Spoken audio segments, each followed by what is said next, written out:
दोस्तों, किसी भी काम में महारत हासिल करने के लिए जितनी मैटर ये करती है कि आप क्या कर रहे हो, उसे भी कई गुना ज्यादा मैटर ये करता है कि आप किस तरह से कर रहे हो। इस दुनिया में कोई भी ऐसा इंसान नहीं है जो खाली बैठा है, क्योंकि अगर आपकी जन्म हुई है तो आपको एक इस तक ही कोई पाल सकता है।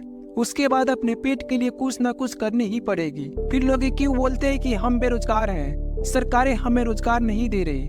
इसलिए कि वो प्रेजेंट में जो काम कर रहे हैं या तो उस काम से संतुष्ट नहीं है, या फिर कोई पार्ट टाइम या छोटी मोटी कामें हैं जिसे लोग रोजगार नहीं मानते। दोस्तों, लोग फेल इसलिए नहीं होते कि उन्होंने अपनी जिंदगी में कुछ किया ही नहीं। फेल तो इसलिए हो जाते हैं क्योंकि उन्होंने अपना सारा एनर्जी किसी एक काम के पीछे एक लंबे वक्त तक लगा दिया, चाहे वो नौकरी लेने के पीछे हो या क्रिकेटर बनने का सपना। और जब वो सपना टूट जाता है, फिर पेट पालने के लिए एक मजबूरी का धंधा डाल लिया। अब चाहे वो टीचिंग का हो, कोई स्टेशनरी शॉप हो या फिर कोई बिजनेस। आप मेरी मानिए तो अपनी दुकान के आगे से अच्छी वाले पोस्टर हटवाकर एक मजबूरी का पोस्टर लगवा दीजिए, क्योंकि जब धंधे मजबूरी का करते हो तो नाम खुशियों का क्यों देना।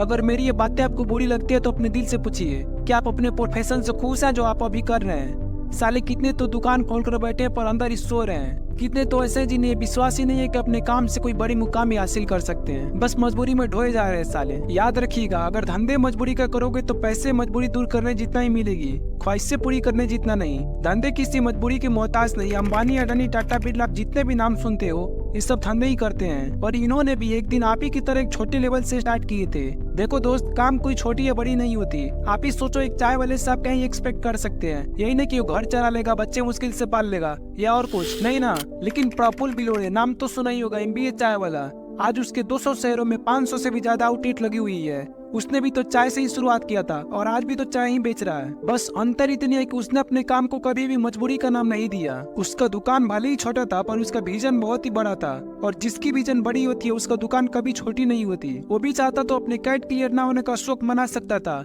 लेकिन उसने अपने धंधे को दिल से किया, और जो अपने धंधे को अपना प्रोफेशन समझकर दिल से किया है उसको आज आप अखबारों में और टीवी चैनलों पे देखते हैं। फिर आप क्यों नहीं? आप क्यों हर रोज अपने आप को कोसते रहते हो कि हमारा काम छोटा है? इससे क्या ही होगा? क्या आपने कृतज्ञ और डेडिकेशन अपने धंधे में दिखाया जो आपने एक वक्त पे नौकरी लेने में दिखाया था? क्या आपने उतनी ही टाइम अपने धंधे को दिया जितनी क्रिकेटर बनने के पीछे दिया था? किसी भी धंधे को उसके औकात से बढ़कर बनाने के लिए अपनी औकात से बढ़कर काम करनी होती है, तब जाके एक छोटे से धंधा एक ब्रांड बनता है। और जिस दिन आपकी ब्रांड बन गई ना, उस दिन कईयों को नौकरी आप दोगे, तब कोई पछतावा नहीं होगा कि उस दिन हमारी नौकरी क्यों नहीं लगी। अगर आपकी नौकरी नहीं लगी तो भगवान ने आपको जरूर कुछ बड़ा बनने के लिए छोड़ा होगा। मेहनत कभी बेकार नहीं जाती। आप एक लंबे वक्त तक जो मेहनत अपनी नौकरी लेने में लगाई थी, वो सारे ज्ञान अपने प्रोफेशन अपने धंधे में झोंक दीजिए, और उसी डेडिकेशन के साथ अपने धंधे में उतार जाइए कुछ सालों के लिए।